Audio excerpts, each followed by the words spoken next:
Lavrov affirme que des progrès vers un dialogue national sans condition font place en Syrie.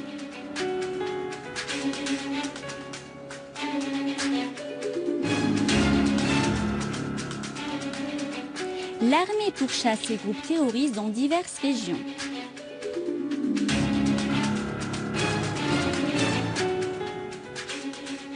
En Égypte, 4e jour de désobéissance civile à Port Saïd et grève générale contre la politique du président Morsi.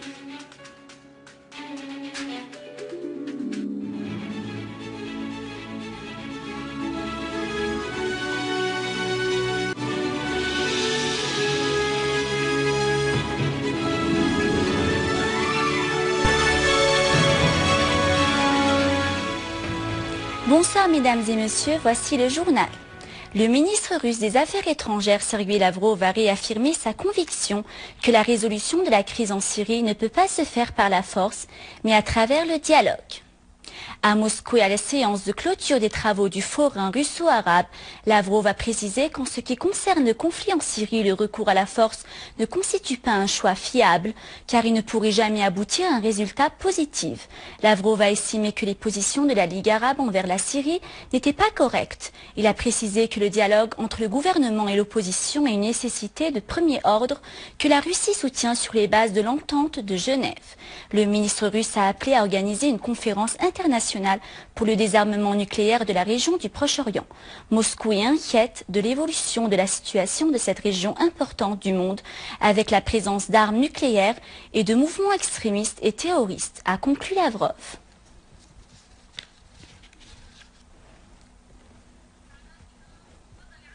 De son côté, le ministre libanais des Affaires étrangères Adnan Mansour a précisé que le dialogue est le seul issue pour sortir de la crise en Syrie. Mansour a mis en garde contre le danger que représente la présence des groupes armés qui s'infiltrent en Syrie à partir des pays limitrophes. Le ministre libanais a précisé que son pays soutient l'initiative russe faite hier à Moscou et qui consiste à organiser une conférence internationale pour le désarmement nucléaire du Proche-Orient. L'ancien ministre australien des Affaires étrangères, Gareth Evans, a affirmé que l'envoi des armes à l'opposition syrienne n'apporterait jamais la paix à la Syrie. Dans une interview accordée au magazine tchèque Respect, Evans a fait noter que des courants non démocratiques faisaient partie de l'opposition syrienne, soulignant une croissance de radicalisme au sein de certains groupes de cette opposition.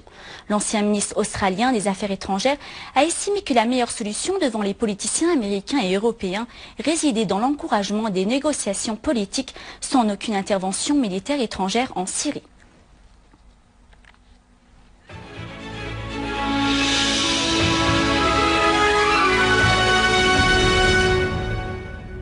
Des terroristes ont lancé aujourd'hui 2 obus de mortier sur le stade de la cité Tishrin pour le sport. Dans la région de Balamki à Damas, un des joueurs de l'équipe Al-Wasba de football est tombé en martyr et d'autres joueurs ont été blessés dans cette attaque terroriste survenue au moment où l'équipe faisait des entraînements dans le stade.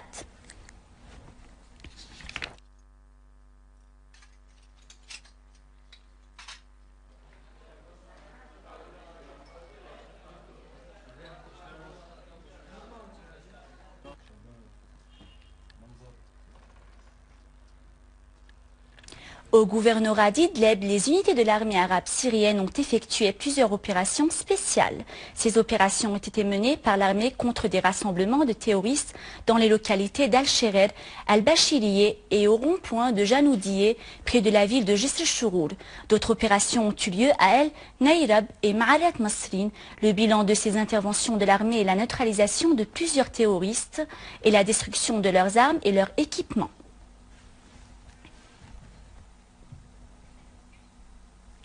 Dans la région de Homs, une unité de l'armée arabe syrienne a mis en échec 2 tentatives d'infiltration terroriste. Des terroristes ont tenté de s'infiltrer en Syrie à partir des territoires libanais à travers les localités de Halat et Ain Sharra dans le secteur de Tal-Kalar.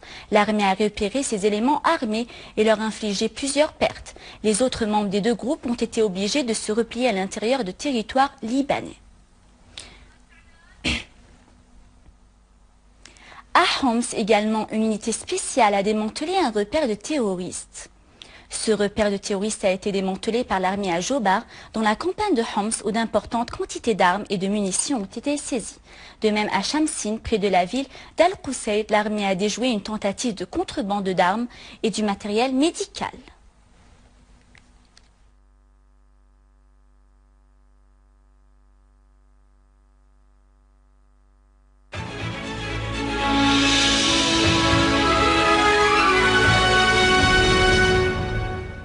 Avec la poursuite de la désobéissance civile dans la ville de Port Saïd en Égypte pour le 4e jour consécutif, le gouvernorat al-Ismaïlié a rejoint la désobéissance à partir d'aujourd'hui dans tous les services et les institutions de l'État dans le gouvernorat.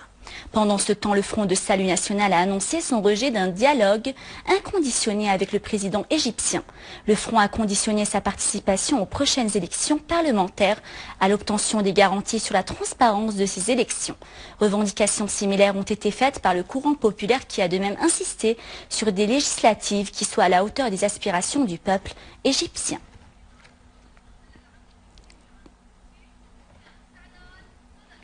À la fin de ce journal, je vous rappelle les principaux titres.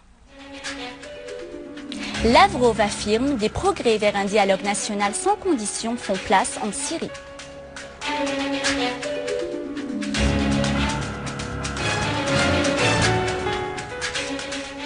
L'armée pourchasse les groupes terroristes dans diverses régions.